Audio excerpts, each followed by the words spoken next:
삶에서 원하는 것을 얻기 위해서는 먼저 잠재의식이 어떻게 기능하는지 배워야 한다.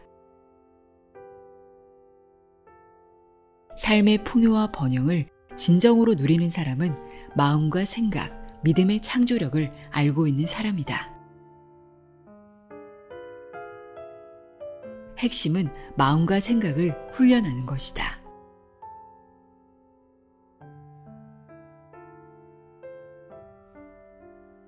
안녕하세요. 나의 소리책 갈피 소리내어 읽다입니다. 제가 꼭 한번 소개해드리고 싶었던 책이 있어요. 조셉 머피의 잠재의식의 힘이라는 책인데요. 지금은 절판된 상태고 저작권 문제가 있어 읽어드릴 수 없어 아쉬웠는데요. 이 아쉬움을 달랠 수 있는 훌륭한 책이 출간됐습니다. 조셉 머피 부의 초월자입니다. 조셉 머피 하면 잠재의식이 떠오를 정도로 잠재의식의 아버지라 불리는 분이죠. 이 책에는 잠재의식에 관한 그의 모든 지식과 통찰이 총망라되어 있습니다. 조셉 머피는 부를 거머쥐고 성공을 이루기 위해서는 지금 내가 의식할 수 있는 생각인 현재의식과 의식할 수 없는 잠재의식, 그리고 행동, 이렇게 세 가지가 조화로워야 한다고 주장합니다. 생각과 행동이 중요하다는 건 다들 알고 있지만 잠재의식의 중요성은 제대로 인식하지 못하고 있는데요. 이 책에서는 의식적인 사고방식의 바탕이 되는 잠재의식에 대해 이야기하고 잠재의식의 힘을 끌어올릴 수 있는 긍정적인 감정의 중요성에 대해 알려주고 있습니다. 잠재의식을 제대로 활용하기 위해서는 세 가지가 필요합니다. 잠재의식에 원하는 것을 명확하게 전달할 상상력, 내가 원하는 방향으로 잠재의식을 움직일 동력이 되는 긍정적인 감정, 마지막으로 내가 원하는 것을 이룰 수 있다는 확신, 즉 믿음이 필요합니다. 이 셋 중에서 믿음이 가장 중요하다고 보는데요. 잠재의식에 소망을 새기는 방법으로 잘 알려진 확언 역시 믿음이 없으면 아무런 효과가 없습니다. 지금의 현실을 만들어낸 운명의 주인은 바로 나 자신입니다. 변화할 힘은 나의 마음속에 있습니다. 잠재의식의 힘을 사용하면 더 나은 변화를 이끌어낼 수 있습니다. 그럼 지금부터 조셉 머피 부의 초월자 내용의 일부를 읽어드립니다. 귀 기울여 들어보세요.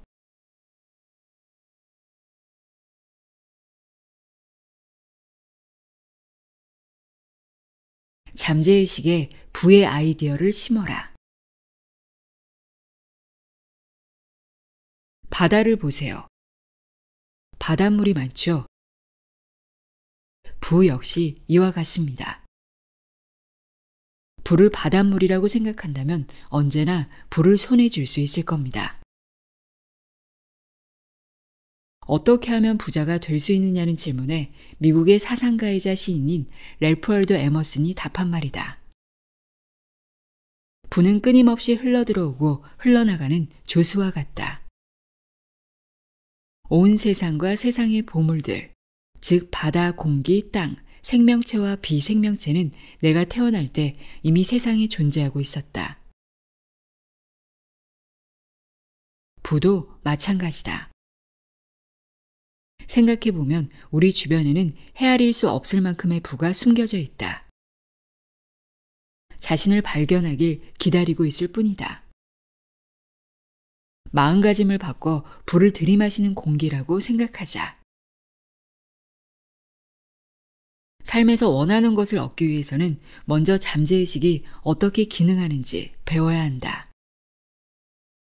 한 영업관리자는 동료가 조직을 확장하는 아이디어를 팔아 100만 달러 상당의 수익을 올렸다고 말했다. 나도 그만큼 값비싼 아이디어를 떠올릴 수 있다. 부는 마음속에 떠오르는 사상의 이미지이자 마음속에 있는 아이디어고 정신적 태도다. 누구나 가치 있는 아이디어를 품을 수 있다. 우리는 내면의 광채를 발산하기 위해 호사스럽고 아름다우며 풍요롭게 살기 위해 이 세상에 태어났다. 하지만 그렇게 살기 위해서는 돈과 부, 음식, 옷, 여행 등 좋고 바람직한 것에 대한 올바른 자세를 함양해야 한다. 부와 진정한 친구가 되면 부는 항상 넘칠 것이다. 잠재의식은 램프의 요정, 지니에 빗댈 수 있다.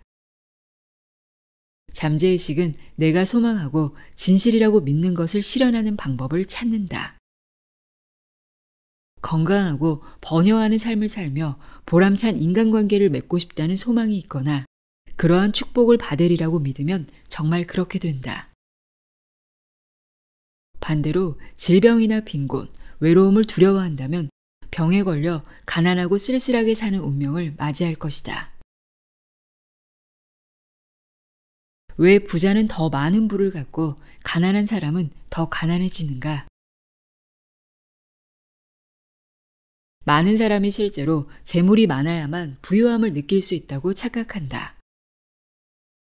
사실은 정반대다. 부유하다고 느낄 때만 부를 끌어들인다. 돈이 들어오기를 기다리거나 바라는 것은 함정이다. 먼저 믿음의 도약을 해야 한다. 상상한 만큼 부자가 되리라 기대하고 감사하면서 살아야 원하는 것을 끌어올 수 있다. 시대에 따라 돈은 여러 가지 형태를 취했으나 본질은 하나다. 돈의 진정한 의미와 역할은 교환의 매개 수단이다.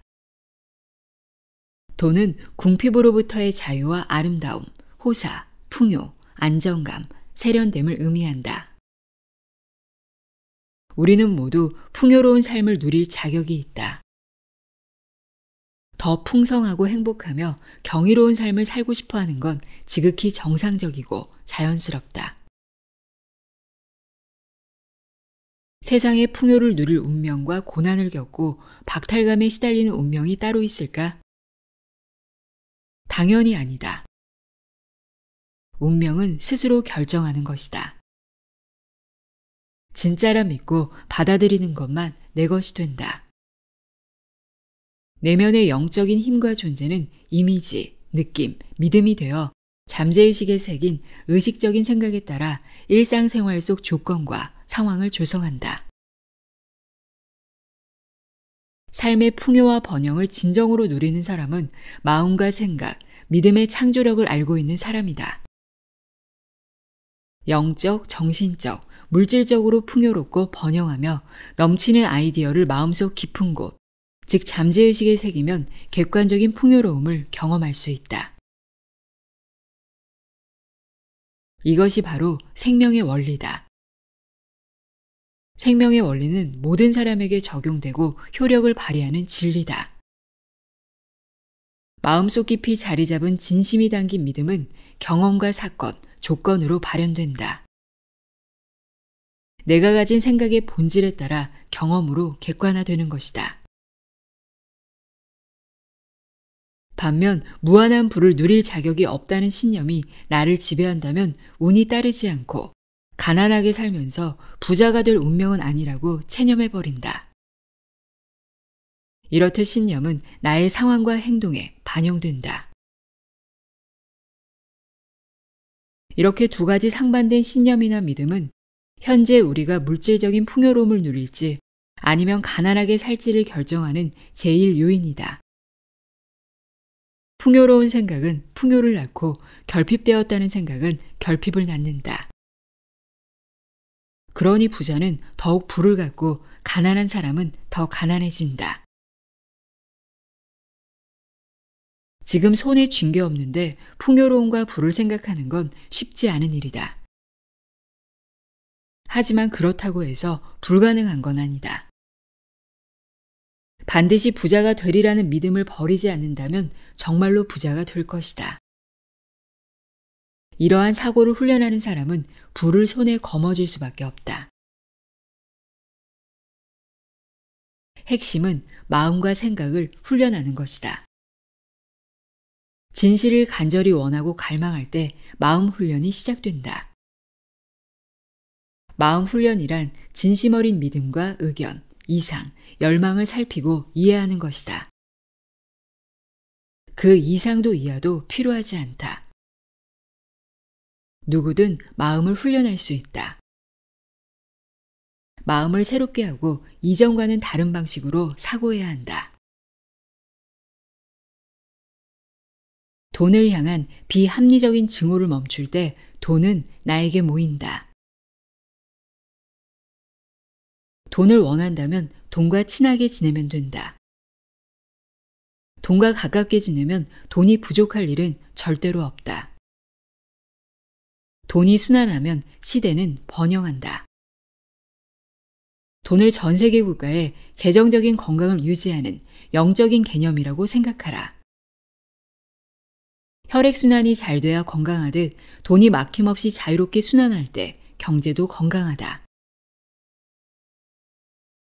반면 사람들이 걱정하고 두려워하기 시작하면 추악한 괴물이 고개를 든다.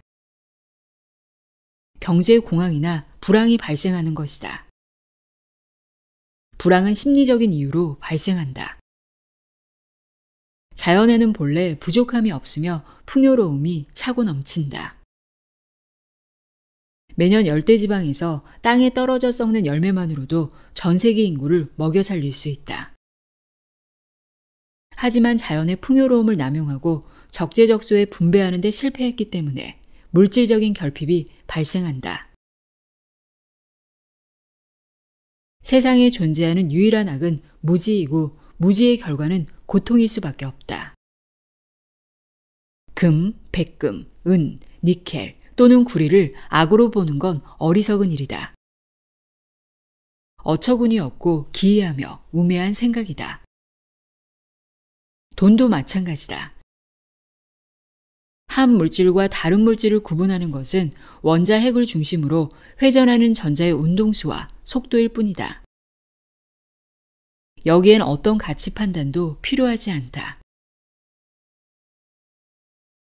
마음의 법칙을 충실하게 따르는 한 성직자가 있었다. 그는 잠재의식이 기능하는 법에 관한 탁월한 지식을 갖췄고 다른 사람에게 그 지식을 전달할 줄 알았다. 하지만 생활은 넉넉하지 않았다. 그는 돈은 모든 악의 근원이라며 근근한 생활에 대한 그럴싸한 핑계를 댔다. 나는 성직자에게 돈이란 금속 또는 종이에 불과하며 이를 악하다고 생각하는 건 성경을 잘못 이해한 결과라고 꼬집었다. 금속과 종이 지폐는 가치 중립적인 물질이지만 돈으로 그의 가족과 교구 사람들을 위해 좋은 일을 할 수 있다. 그렇게 생각하자 그는 돈에 대한 마음가짐을 바꿀 수 있었다. 젊은 성직자는 확언이 잠재의식의 힘을 깨우리라는 걸 알았고 돈의 순환을 이해하고 잘 사용할 수 있음을 다짐하는 확언을 하기 시작했다. 그러자 그는 소망하던 대로 아름다운 교회를 지을 수 있었다.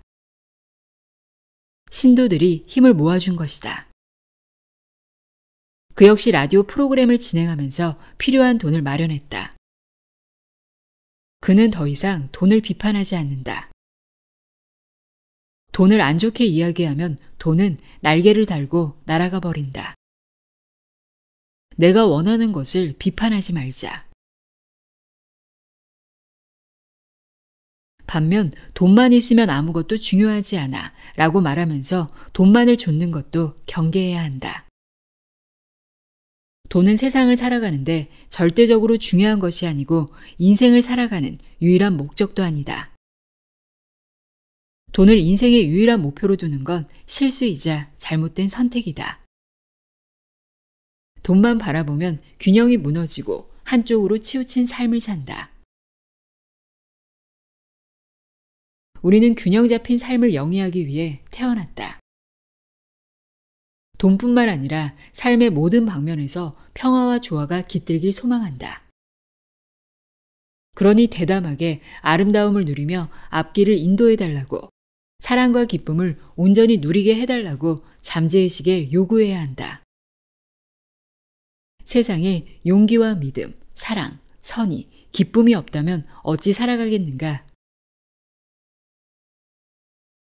잠재의식의 법칙을 올바르게 적용하면 원하는 부를 거머쥐면서 동시에 마음의 평화와 조화, 온전함, 그리고 평온함을 누릴 수 있다.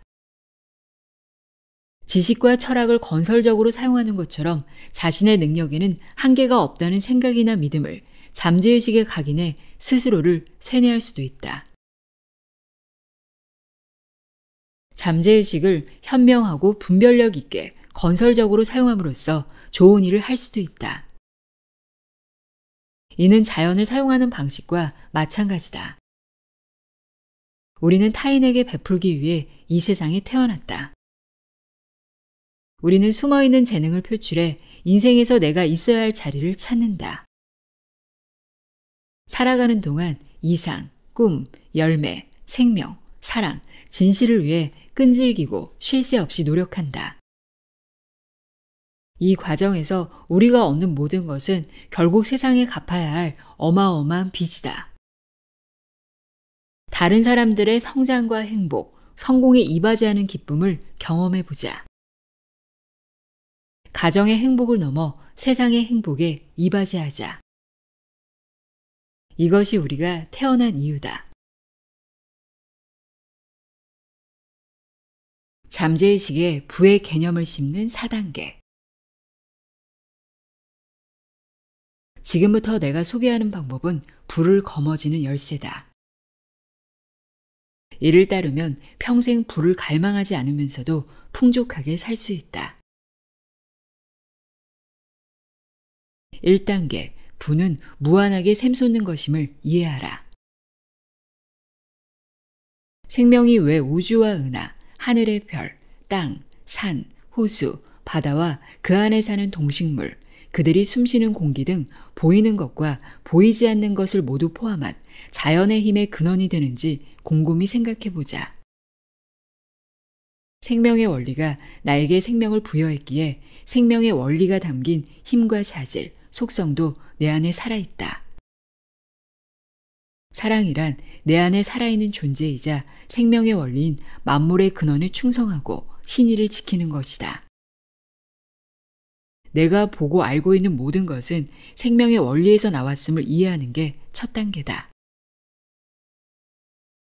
생명력은 에너지, 활력, 건강, 창의적인 아이디어의 근원이다. 내리쬐는 태양과 숨쉬는 공기, 잘 익은 사과, 그리고 주머니 속 돈도 생명력으로부터 나온다. 생명력이 부를 창조하는 건 풀잎이나 눈의 결정체를 만드는 것만큼 쉬운 일이다. 2단계, 잠재의식에 부의 개념을 심는다. 지금 잠재의식에 부의 개념을 심기로 마음먹자. 아이디어를 반복해서 생각하고 실현되리라고 믿고 기대하면 아이디어는 잠재의식에 전달된다. 생각의 패턴이나 행동을 반복하면 저절로 그렇게 생각하거나 행동한다. 이처럼 부를 표출하라고 잠재의식을 압박하면 결국 부가 나타난다. 걷기, 수영, 피아노 연주, 운전 등을 배우는 것과 같은 이치다. 이를 위해서는 확언하는 내용을 믿어야 한다. 확언은 허튼 소리나 쓸모없는 이야기가 아니다. 부가 존재하고 나에게 그 부를 가질 권리가 있다는 걸 알아야 잠재의식이라는 종이에 현재의식이라는 펜으로 글을 쓸 수 있다. 지금 내가 무엇을 하고 있는지, 왜 그 일을 하고 있는지 명확하게 알아야 한다. 뿌린 대로 거둔다. 내가 원하고 상상하는 모든 것은 잠재의식에 뿌린 씨앗이다. 현재의식에 심은 씨앗이 잠재의식에 뿌리내려 우주의 스크린에 재현된다. 씨앗을 심고 물과 비료를 주면 싹을 틔우고 식물은 빠르게 성장한다. 그 식물은 우리에게 불하는 열매를 줄 것이다. 3단계, 부의 확언을 반복한다. 매일 5분 동안 다음 확언을 반복하자. 나는 지금 잠재의식에 무한한 부라는 아이디어를 쓰고 있습니다. 내가 필요로 하는 것들이 생명력에서 솟아납니다. 생명력은 곧 생명의 원리입니다. 내 안에 생명의 원리가 살아있음을 알고 있습니다. 내게 필요한 것은 언제 어디서나 충족됩니다. 무한한 부가 막힘없이 흘러들어와 경험으로 발현됩니다. 나는 무한한 부를 경험하며 끊임없이 순환하는 부에 감사합니다. 4단계, 결핍의 생각을 번영의 생각으로 바꾼다. 여행 갈 돈이 없어. 대출금을 못 갚겠어. 비용을 부담할 수 없어서 더 이상 못하겠어. 이렇게 돈이 부족하다는 생각이 들면 우선 생각을 멈춰라. 무슨 일이 있어도 재정 상황에 관해 부정적인 말을 내뱉으면 안 된다. 생각이 들 때마다 1시간에 수십 번씩이라도 다음과 같이 확언을 하며 부정적인 생각을 부와 번영의 생각으로 바꿔야 한다. 생명력은 내가 필요로 하는 것을 바로 마련해 줍니다. 그래서 부족할 일이 절대 없습니다. 필요한 돈은 모두 마련됩니다. 잠시 후 돈이 부족하다는 생각은 힘을 잃고 잠재의식은 불을 끌어당길 수 있는 상태로 변할 것이다. 차를 새로 장만하고 싶다면 절대 차를 어떻게 사? 그럴 돈 없어 라고 말하지 말라. 잠재의식은 말한 내용을 그대로 실현해 좋은 일이 일어나는 걸 막는다. 대신 이렇게 말해보자. 차는 사라고 있는 것입니다. 그 차를 사는 건 영적인 아이디어입니다. 나는 차를 사는 아이디어를 받아들입니다. 부와 번영에 관한 생각을 확언하는 것은 부를 거머쥐는 가장 중요한 열쇠다.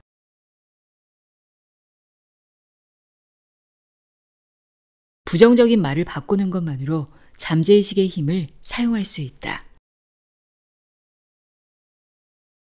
상사의 권유로 상담받으러 온 영업사원의 이야기다. 그는 총명해서 자신이 판매하는 제품을 속속들이 알고 있었다. 하지만 매출이 잘 나오는 지역을 맡고 있었음에도 연간 3만 달러의 수수료밖에 벌지 못했다. 상사는 그가 지금보다 두세 배는 더 높은 실적을 올릴 만한 능력이 있다고 확신했다. 반면 영업사원은 자신을 평가절하하고 있었다. 제가 할 수 있는 일이 1년에 3만 달러어치뿐인가 보죠. 그는 자신의 가치를 3만 달러로 한정짓는 무의식 패턴에 갇혀 있었다. 그는 찢어질 정도로 가난한 가정에서 태어났고 부모님에게 그 역시 가난하게 살 운명이라는 말을 자주 들었다. 양아버지는 툭하면 넌 아무것도 못할 거야. 바보 멍청이니까 라고 폭언을 퍼부었다. 그의 잠재의식은 이런 말들을 그대로 받아들였다. 돈이 부족하고 돈을 버는데 한계가 있다는 무의식적인 믿음이 항상 작동하고 있었다.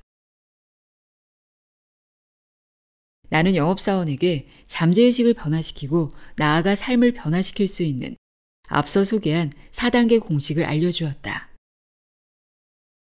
대신 어떤 경우에도 확언한 내용을 부정하면 안 된다고 주의를 주었다. 잠재의식은 자신이 진정으로 믿는 것을 있는 그대로 받아들이기 때문이다. 우리는 평소에도 생각과 말을 가려서 해야 한다. 돈이 부족하거나 이만큼밖에 없다는 말은 입 밖에도 꺼내지 말라. 어떤 일이 있어도 가난하거나 궁핍하다고 말하면 안 된다. 어려운 시기를 겪고 있다거나 경제적 문제가 있다는 등 직면한 문제를 이웃이나 친척에게 이야기하는 건 매우 어리석은 일이다. 축복을 헤아리고 번영하는 것만 생각하라. 부는 여기저기에 흩어져 있다. 부유하다는 느낌이 부를 낳는다. 생각은 사실이 된다.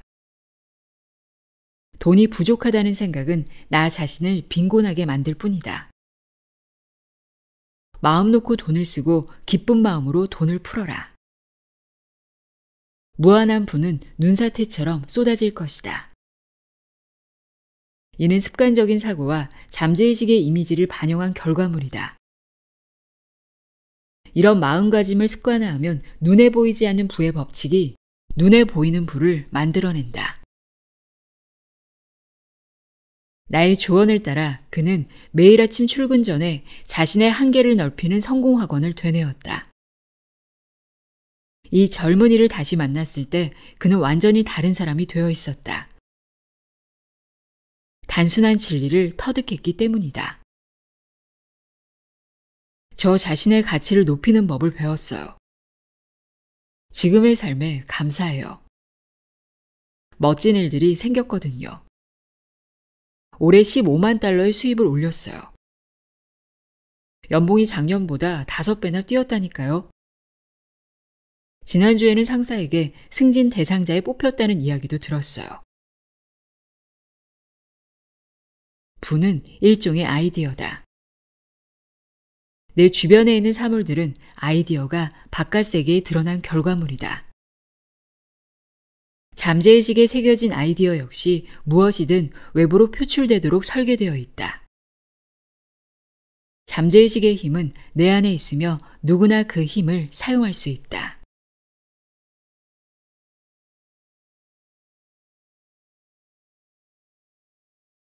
잠재의식을 재구성하라.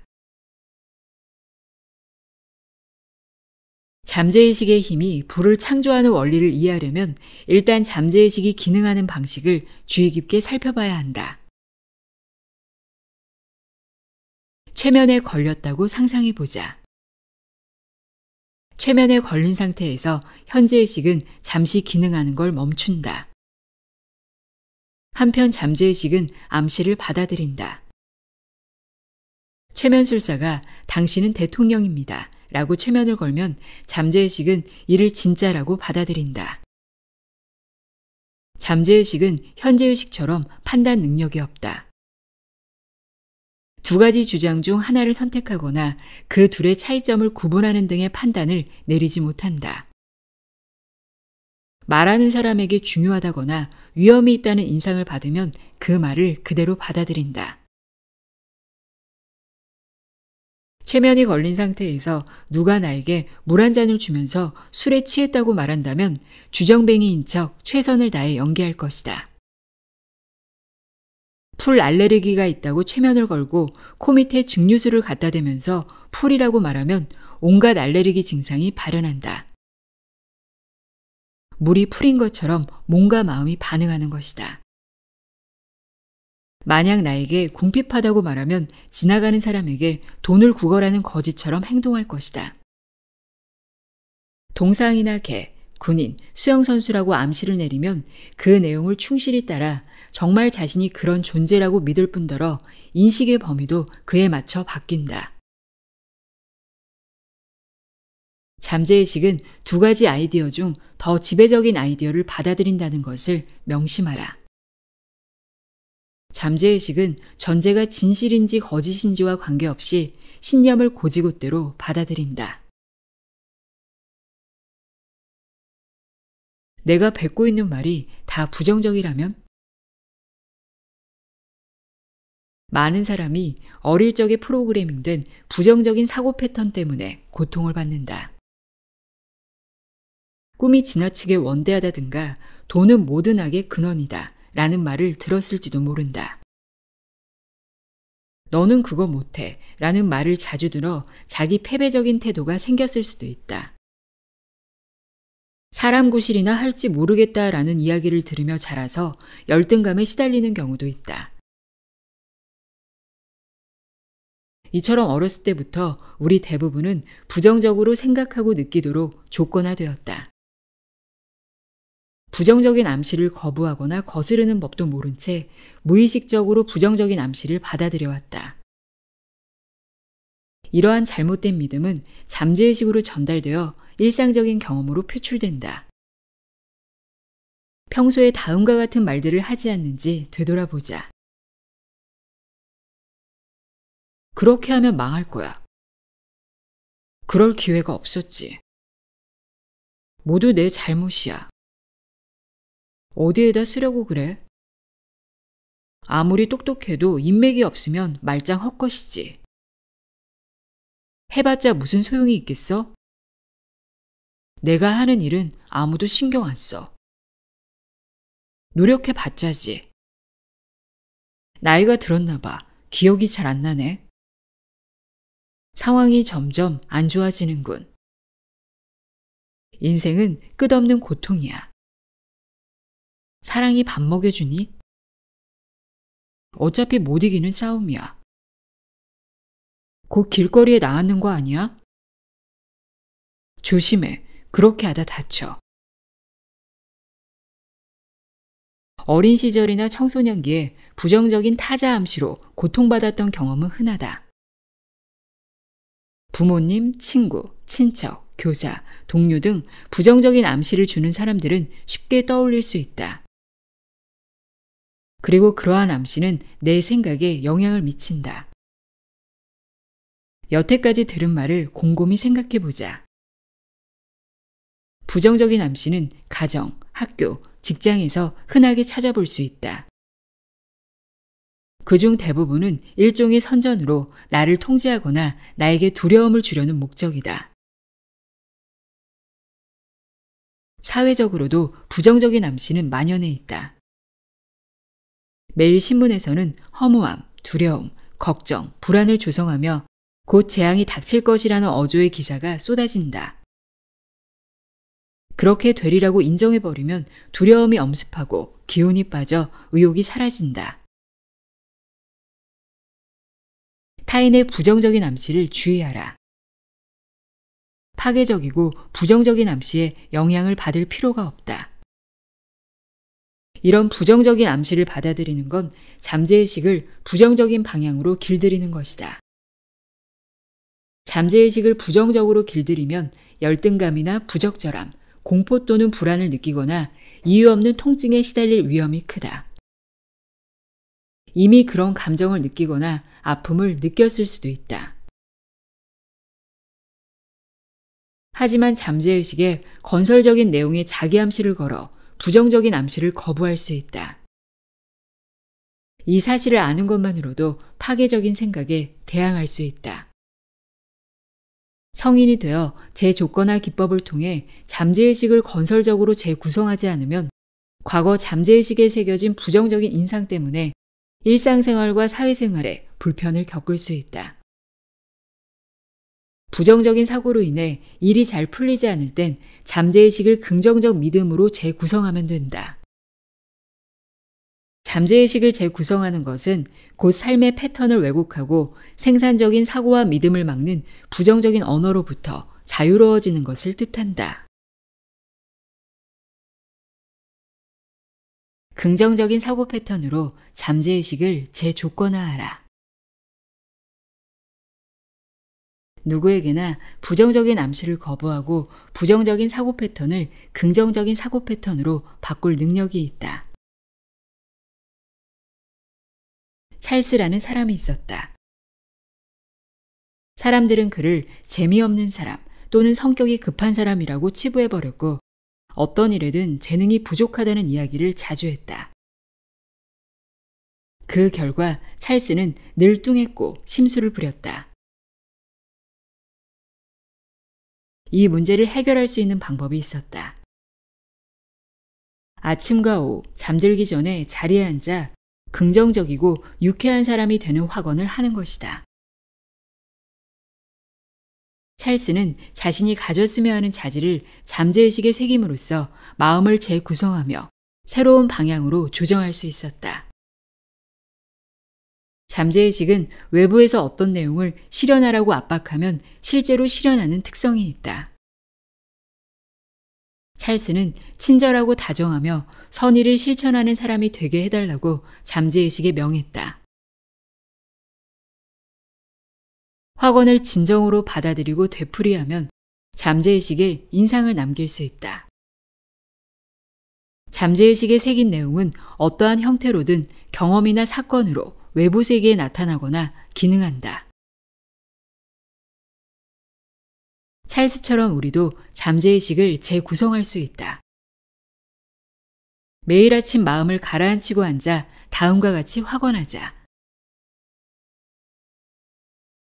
영적인 법과 질서가 나의 삶을 지배합니다. 영적인 성공은 나의 것입니다. 영적인 조화는 나의 것입니다. 영적인 풍요로움은 나의 것입니다. 이 진리를 자주 반복해서 말하면서 믿음을 가지고 기대를 품으면 진리가 잠재의식에 스며들 것이다. 잠재의식은 각인된 내용을 실현하라는 압박을 받아 조화, 평화, 사랑이 넘치는 삶을 구현할 것이다.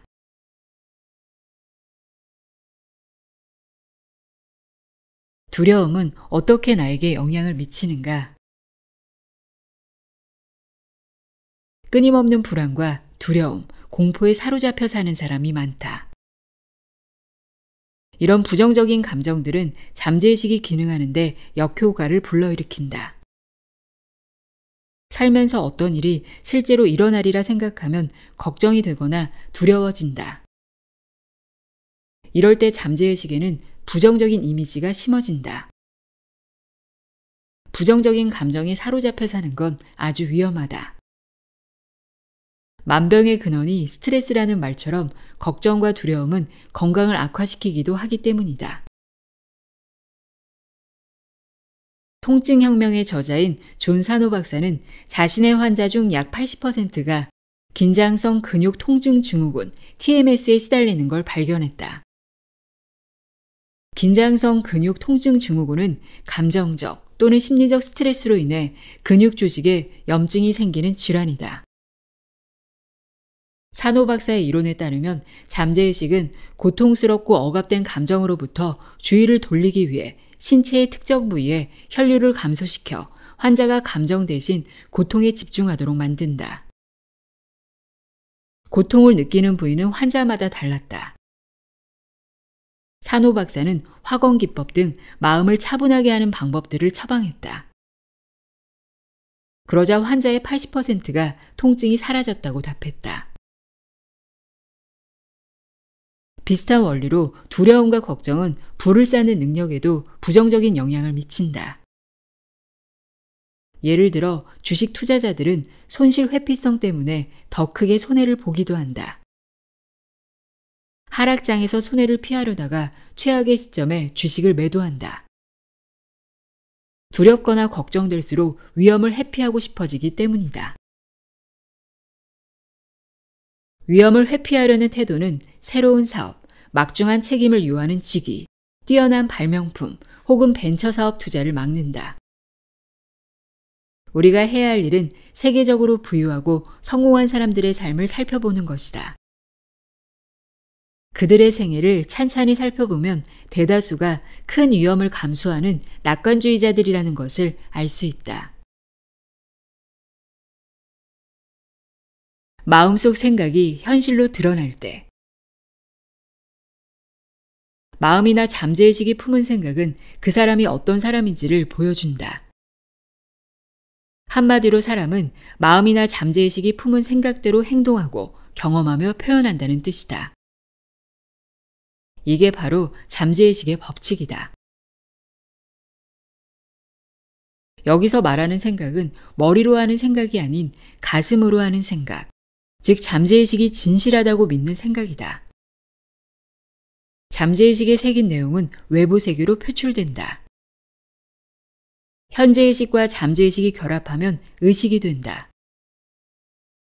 의식은 내가 받아들이는 아이디어와 믿음, 의견, 신념의 총합이다. 생각과 느낌이 운명을 빚는다. 가난하다고 생각하면 늘 빈곤을 면치 못할 것이다. 번영하리라 생각하면 일이 술술 잘 풀릴 것이다. 의식은 삶의 유일한 창조력이다. 생각과 느낌, 현재의식과 잠재의식은 나의 모든 경험을 창조한다. 현재의식과 잠재의식의 뜻이 같다면 품은 생각이나 느낌은 진실이든 거짓이든 좋든 나쁘든 간에 외부 세계에 표출된다. 그러므로 선택은 내 생각에 달렸다. 운명을 빚고 운명을 좌우하는 사람은 바로 나다. 어느 날 한 남성이 나를 찾아왔다. 그는 인생에서 성공하고 발전을 이루고 싶다고 말했다. 하지만 진심은 그게 아니었다. 그의 잠재의식에는 실패하리라는 패턴이 있었다. 죄책감을 느꼈고 벌을 받아 마땅하다고 생각했다. 현재의식에서 그는 열과 성을 다해 노력했고 머릿속으로는 난 정말 노력파야 라고 되뇌었지만 잠재의식은 실패하도록 조건을 형성하고 있었다. 그 결과 자신이 무가치하다고 느꼈고 그릇된 믿음은 스스로를 실패로 몰아붙였다. 이 남성은 자기가 스스로에게 벌을 주고 있음을 깨달았다. 그래서 매일 밤낮으로 실패자에서 승리자로 마음을 재구성하는 확언을 했다. 진리를 되뇌면서 이 내용을 곰곰이 생각했다. 차를 운전할 때도 고객을 만나기 전에도 이 진리를 떠올렸다. 진리를 규칙적이고 체계적으로 확언했다. 그리고 자신이 확언한 내용을 부정하지 않았다. 마음을 재구성하는 법을 배운 후로는 자신이 승리와 성공을 위해 태어났다고 믿기 시작했다. 그러자 그는 점차 눈부신 성공을 거두었다. 확언을 반복하면서 강인한 정신력과 지혜를 갖추고 있다는 걸 확인했다. 성공과 조화, 부와 풍요로움을 주장하고 잠재의식을 긍정적인 에너지를 발생시키는 발전기로 바꾸어 나갔다. 이처럼 규칙적이고 체계적인 확언은 인생에서 기적을 일으킨다. 잠재의식은 무언가를 강제하는 특성이 있다. 잠재의식은 만물을 움직이는 동력이므로 전능하며 영적인 힘이 있다. 내면에는 무한한 힘이 숨쉬고 있고 무한한 힘은 실패를 모른다. 그 힘에 반하거나 도전하거나 방해하거나 저지할 수 있는 것은 아무것도 없다. 이 무한한 힘을 이끌어내는 도구가 바로 확언이다. 믿음과 생각의 근원을 나 자신에게서 찾다. 위대하고 영원한 진리가 내 안에 있다. 태어나기 전부터 그 진리들은 마음에 새겨져 있지만 살아가면서 외부의 조건에 영향을 받는다. 그래서 많은 사람이 특정한 대상을 두려워하고 그릇된 믿음에 스스로의 가능성을 억누른다. 우리는 너무나 많은 것을 보고 들으며 믿음과 의견, 두려움과 의심의 홍수에서 살아간다. 인간은 낙상에 대한 공포를 제외하고는 두려움과 편견, 편향 없이 태어났다. 생명력에 관한 그릇된 관념도 없었다. 하지만 어쩌다가 그릇된 관념이 생긴 걸까? 누군가가 나에게 그릇된 관념을 줬거나 마음을 부정적으로 줬거나해서다. 젊은 시절 나는 7세 이전에 아이에게 주입한 종교적인 믿음은 성인이 되어서도 바뀌지 않는다고 배웠다. 물론 바뀔 수도 있겠지만 사실상 어렵다. 어릴수록 우리는 외부의 영향력을 쉽게 받아들이고 가르치는 내용을 속속들이 흡수한다. 암시를 잘 받아들이는 것이다. 만약 부모님이나 다른 사람이 정확한 정보를 주고 현명하게 지도하면 이러한 특성은 긍정적으로 기능할 것이다. 그러나 교사가 지도자가 잘못된 정보를 주입하면 잘못된 정보는 그릇된 믿음의 근원이 된다. 거짓말의 이의를 제기하거나 부정적인 영향을 뿌리칠 수 있는 능력을 갖춘 어린이는 없다. 그 결과 영적인 존재와 삶, 우주에 대한 잘못된 믿음과 그릇된 관념을 그대로 받아들인다. 그렇다면 신념이나 종교적인 믿음은 어떻게 생긴 걸까? 확실한 건 그런 믿음을 가지고 태어난 건 아니라는 것이다. 펫의 이야기를 들어보자. 펫은 스스로 성공하기 어렵다고 믿었다. 어떤 점쟁이가 가시밭길 인생을 걸으리라고 점쳤기 때문이다. 물론 사실이 아니다.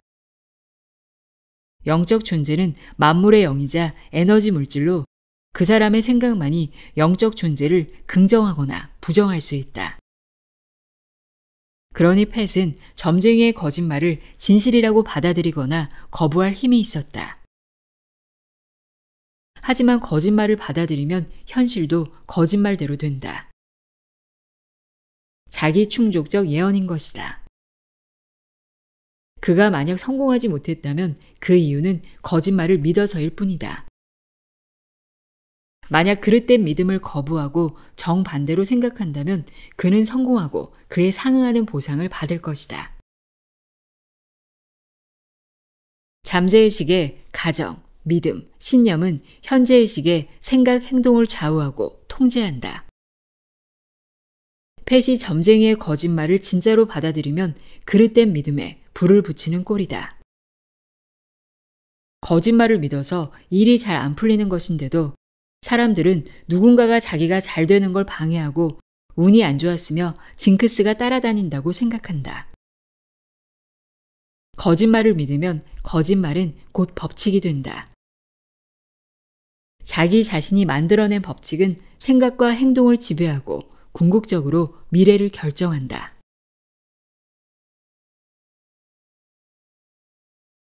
나의 소리책 갈피 소리내어 읽다였습니다. 긴 시간 들어주셔서 감사합니다.